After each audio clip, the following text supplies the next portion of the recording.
माझ्या बोलण्याला सुरुवात करतो. या ठिकाणी एक आई काय करू शकत नाही. आमची याडी जर मनावर घेतली तर काही होऊ शकते. पशु का होतपणा या नरका कछु न होय, नर्यती करणी करे तो नरका नारायण हो जाय. माणसानं कार्य केलं, लाथ मारी तिथं पाणी काढी, केल्याने होत आहे रे अधिक केल्याची पाहिजे. आपल्या मनामध्ये जर खोटात बांधून ठेवलो की माझ्या बाळाला, माझ्या चिमुकल्याला मी चांगल्या प्रकारचं शिक्षण देईन, चांगल्या शाळेत पाठवीन, म्हणून आज हळदी कुंकाचा मेळावा आहे, माता बालक संघाचा मेळावा आहे. तुळशीदांडा ही शाळा तालुक्यात नव्हे तर जिल्ह्यामध्ये दुसऱ्या क्रमांकाची आलेली आहे. म्हणून आपल्याला बाहेर गावी कुठं जायचं नाही. आपल्या लेकराच्या मुलाबाळांच्या शिक्षणासाठी सर्व शिक्षणाची द्वारं उतुंग भरारी घेण्यासाठी आपल्या चिमुकल्यांना या गावामध्ये या शाळेचे मुख्याध्यापक साळुंके सर, ढवळे सर, केंद्रे सर, सुगंधे सर, मॅडम अशा प्रकारे या ठिकाणी आपल्या शाळेमध्ये शिक्षणाचे द्वार खुले करून ठेवलेले आहेत. माझा भाऊ म्हणून आपल्या मुलांना जास्तीचं शिक्षण देऊन बालपणामध्ये जे संस्कार पाहिजे ते संस्कार बोल देते. अगोदर शास्त्र पुराणामध्ये म्हणाले मातृ देव भव, आई ही खरी देवता आहे, आई ही खरी देव आहे. मातृ देव भव, पितृ देव भव. पहिला नमस्कार आईला, दुसरा नमस्कार वडिलाला. मातृदेव भव, पितृदेव भव, आचार्य देव भव, तिसरा नमस्कार गुरुजनांना. म्हणून श्रेष्ठ कोण आहे बघा, आई. श्रेष्ठ आमच्याकडे बसलेल्या तमाम आया बहिणी आहेत. लेकरांची जडणघडण गर्भसंस्कारामधून झाली पाहिजे.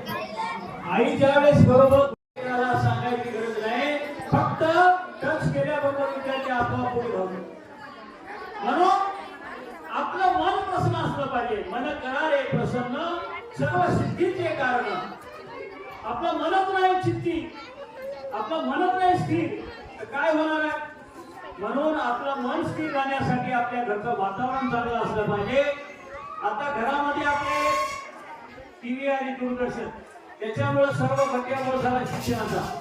लेकरू शाळेत शिकवल्यानंतर, लेकरू घरी गेल्यानंतर दप्तर टाकल्याबरोबर त्या टिकीट मध्ये डोकं खुरसून बसते. काय बघतो एक खापर निघाले, त्याच्यामध्ये सर्व काही आहे. चांगलं तेवढंच आहे, वाईट तेवढंच आहे. लेकराला आमची आई काय करते, लेकरू रडायला लागली की मोबाईल देऊन टाकते. लेकराचं खाणं पिणं सगळं बंद, शिक्षणाकडे दुर्लक्ष. हे मोबाईल दिले की लेकराचं सर्व बंद, खाणं पिणं बंद, रडणं बंद. लहान लहान लेकरं बघा मोबाईल दिल्याशिवाय जेवण करत नाही, मोबाईल दिल्याशिवाय शांत बसत नाही. आईचा नाही तर पप्पाचा मोबाईल चोरून घेऊन जाऊन त्याला कोपऱ्यात बसत. बाळ कुठे गेले पहा म्हणले की त्या लेकराला शोधावं लागेल, बाळ सापडणार नाही. असं कोपऱ्यात जाऊन बसत, कारण मोबाईल त्याला मिळत नाही. तो चोरून मोबाईल घेऊन पाहतो, त्याच्यामध्ये विविध प्रकारचे गेम ऍप वगैरे. चांगलं तेवढंच आहे मोबाईल, वाईट तेवढंच आहे.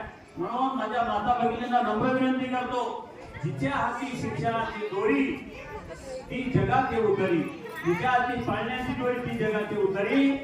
जिजामाता किंवा सावित्रीबाई फुलेनं तर त्या काळामध्ये बनलं असतं की एवढं शिक्षणाचं महान कार्य मी कसं करू, महिलांना शिक्षण देण्यासाठी मी कसं जाऊ. त्या ठिकाणी निष्ठेच होऊन ते कार्य करण्याचं थांबवलं असतं.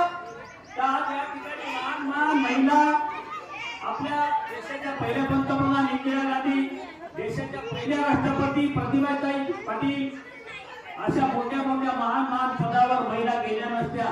आज महिला पुरुषाच्या खांद्याला खांदा लावून शिक्षणामध्ये उतुंग भरारी घेत आहे.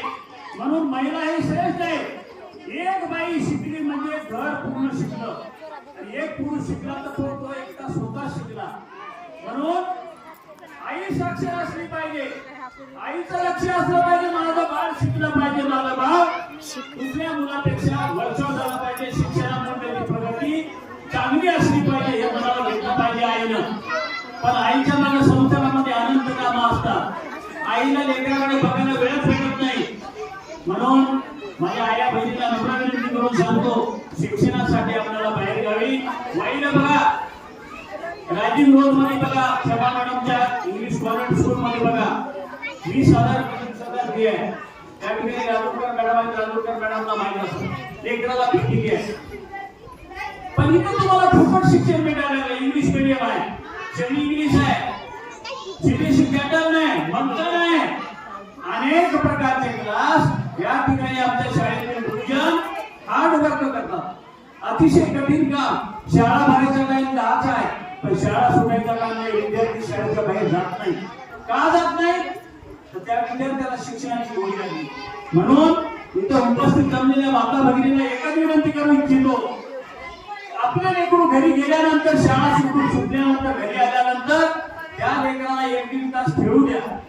नंतर संध्याकाळी टीव्ही बंद करा, बातम्या वगैरे कुठल्यानंतर टीव्ही बंद करून टाका आणि लेकराला म्हणायचं की बाबा तुझ्या गुरुजीनं तुला काय अभ्यास दिलेला आहे ते कर. एवढं नाही म्हणलं तर बस झालं. तुम्हाला शिक्षण येत नसेल तरी चालेल, अडाणी नाही, घरवया नाही, करा सही म्हणे की लावा सही, हा ना अंगण नको. त्याच्यामुळे आपल्याला सगळं नुकसान झालंय. अंगठा नको, सही करा, आयुष्यात करा. म्हणून गावामध्ये बरेच माता निरक्षर आहेत, काही आया बहिणी निरक्षर आहेत. म्हणून गावामध्ये एकही निरक्षर आपल्याला ठेवायचं नाही. आपलं गाव आदर्श झालं, शाळा आदर्श झाली. आपल्या गावामध्ये राशन घ्यायला गेल्यानंतर एखादी आई गेली तर त्या ठिकाणी सही करा म्हणजे की लावा सही केली. म्हणून त्या पेट्रोलच्या दुकानामध्ये एकही आमदार दिसला नाही, पण येत्या या वर्षामध्ये 15 ऑगस्ट पर्यंत आपल्या गावात सर्व शौचालय असल्या पाहिजे. म्हणून माता साक्षर झाली पाहिजे, अगोदर आई साक्षर झाली पाहिजे. आईचं लक्ष लेकराकडे आहे, शिक्षणाकडे आहे. म्हणून या ठिकाणी अनेक सुविधा उपलब्ध करून देणे तुमच्यासाठी मायबापो. म्हणून आमच्या आईला माझी एवढं विनंती आहे की आपल्या पाल्याकडे, आपल्या लेकराकडे लक्ष द्या. लेकरू हे प्रत्येकाच्या अंगी वेगवेगळी कला आहे, ती शाळेत प्रदर्शित करू शकत नाही, आई पैसे करून दाखवते. म्हणून आईने सांगितलं पाहिजे शाळेतून मॅडमला, सरांना की माझ्या मुलाला चांगलं गायन करता येते, माझ्या मुलाला चांगलं वाचन करता येते. हा स्वाभिमान झाला, अभिमान नव्हे स्वाभिमान झाला. स्वाभिमानानं म्हणलं पाहिजे माझी आई की माझ्या बाळाला इंग्लिश वाचवता येते, सर मराठी चांगलं वाचन करते, बेरीज येते, वजाबाकी येते, गुणाकार येते, भागाकार येते, छोटे छोटे वाक्य शिकले. असं एवढं 8 दिवसातून एक तरी दिवस म्हणजे आमची आई शाळेत येते का? कामाचा व्यापार. शाळा चांगली आहे, शिक्षक चांगले आहे, आपलं शिक्षण राहू द्या. त्या स्पर्धेच्या युगामध्ये आपलं बालक जर टिकायचं असेल तर शिक्षण प्रभावी असलं पाहिजे. चौकस ज्ञान जर एकाला प्राप्त झालं पाहिजे तर आपला विद्यार्थी, आपला मुलगा स्पर्धेच्या युगामध्ये शिक्षणाच्या प्रवाहामध्ये पुढे टिकू शकतो आणि देशाचा ध्वज फडकू शकतो आणि तालुक्यात नव्हे जिल्ह्यामध्ये पहिला विद्यार्थी होऊ शकतो. केव्हा तुमचं जर लक्ष त्या लेकरांकडे असेल तर स्वयंपाक करताना आपण तेल किती टाकावं, चटणी किती टाकावं, मीठ किती टाकावं हे लक्ष राहते. तसं लक्ष लेकराकडे असलं पाहिजे. चटणी जास्त झाली, मीठ जास्त झाली तर खाऊ वाटत नाही. तसं लेकराला दररोज लेकराकडे लक्ष असलं पाहिजे. तुमचं बारकाईने लक्ष असलं पाहिजे. म्हणून शिक्षणाशिवाय गती नाही. शिक्षण हे वाघिणीचं दूध आहे, ज्याला पचेल तो गुंगुरल्याशिवाय राहणार नाही. म्हणून पहिल्याच्या काळामध्ये बाबासाहेबांनी म्हणलं होतं मोळी विका पण शिक्षण शिका. पण आज मोळी विकायची गरज नाही. शासन तुमच्या दारापर्यंत येऊन लेकरांना वया, पुस्तकं, गणवेश, दुपारचं जेवण, उपासाठी भत्ता, वाटत तेवढ्या सुविधा तुमच्यासाठी शासन निर्माण करत आहे. पण आपण त्याच्याकडे लक्ष देत नाही.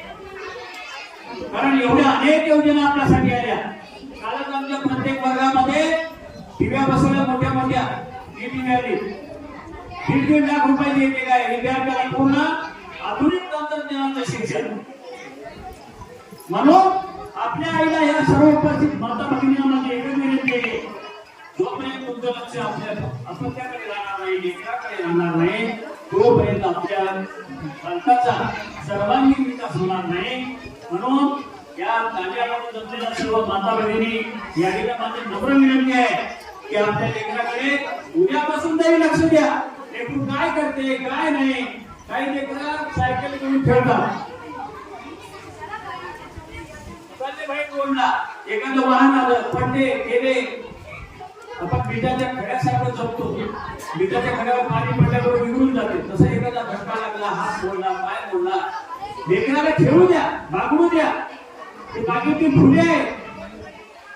म्हणून उपस्थित सर्व माता भगिनींना नम्र विनंती करू इच्छितो की आपल्या शाळेमध्ये सर्व शिक्षक हे गुणी आहेत, ज्ञानवान आहेत, प्रज्ञावान आहेत. आपल्या शाळेमध्ये बालकांच्या सर्वांगीण विकासाचं शिक्षण या ठिकाणी चालत आहे. म्हणून या शाळेचा अभिमान गावकऱ्यांना माता भगिनीला असला पाहिजे. सहकार्याची प्रबळ भावना, सहकार्याची प्रबळ भावना याचे मुख्य शिक्षणाचे सूत्रधार. सहकार्य वाचून शिक्षणात धर्म नाही. सहकार्य असलं पाहिजे. गुरुजनांना येऊन भेटलं पाहिजे, सांगलं पाहिजे, बोललं पाहिजे. सर तुम्हाला काय पाहिजे शाळेसाठी सांगा. एखाद्या विद्यार्थ्याला रागाच्या भरात एखाद्या मुलीला पाठीवर हात टाकला लागलं तर आपण तिथपर्यंत जाऊ नये शाळेत. आमच्या काळामध्ये घोडावरचा घोडा वर टाकत होते. आमच्या काकाला माहित असं वर टाकत होते घोडीला आणि खाली काट्याचं फरक ठेवत होते, नाही तर पाट्या ठेवत होते. आता ती घोडी सुटली, पाठी फुटली की रट्टे उडाली. तसा काळ नाही माय बापा. लेकराचं कान धरलं मारलं तरी कोणी रागा होऊन शाळेत बसून येऊ नका. तुमच्या लेकरासाठी आम्ही झटत आहोत. आमचे गुरुजन तुमच्या लेकरासाठी सदोदित कार्यरत शाळेमध्ये आहे. म्हणून जमलेल्या माता भगिनी पालकांना माझी नम्र विनंती आहे, पालकाकडे आपल्या पाल्याकडे लक्ष द्या. पाल्याची सर्वांगीण उन्नती भविष्यामध्ये हो. आपल्या गावाचं नाव उज्ज्वल झालेलं आहे. तसं आपले लेकर काही आपल्या शाळेतून प्रथम श्रेणीमध्ये आले पाहिजे. शिष्यवृत्तीला, स्कॉलरशिप परीक्षेला, अन्य परीक्षेमध्ये आपले विद्यार्थी कशा प्रकारे परीक्षा येतील याचं सर्व श्रेय तुमच्याकडे आहे. म्हणून या ठिकाणी आमच्या शाळेमध्ये 26 जानेवारी निमित्त, मकर संक्रांती निमित्त हळदी कुंकवाचा कार्यक्रम आयोजित केलेला आहे. अजून कार्यक्रम भरपूर कार्यक्रम आहेत. मी माझ्या बोलण्याला पूर्णविराम देतो आणि सर्व माता भगिनींना एकच विनंती करतो की आपल्या बाळाकडे, आपल्या अपत्याकडे लक्ष द्या. तरच आपला बालक येणाऱ्या भविष्य काळामध्ये सुख समाधानानं आनंदानं आपलं जीवन क्रमित करेल अशी विशेष प्रार्थना करून माझ्या बोलण्याला पूर्णविराम देतो. सर्वांना नमस्कार. जय हिंद, जय भारत.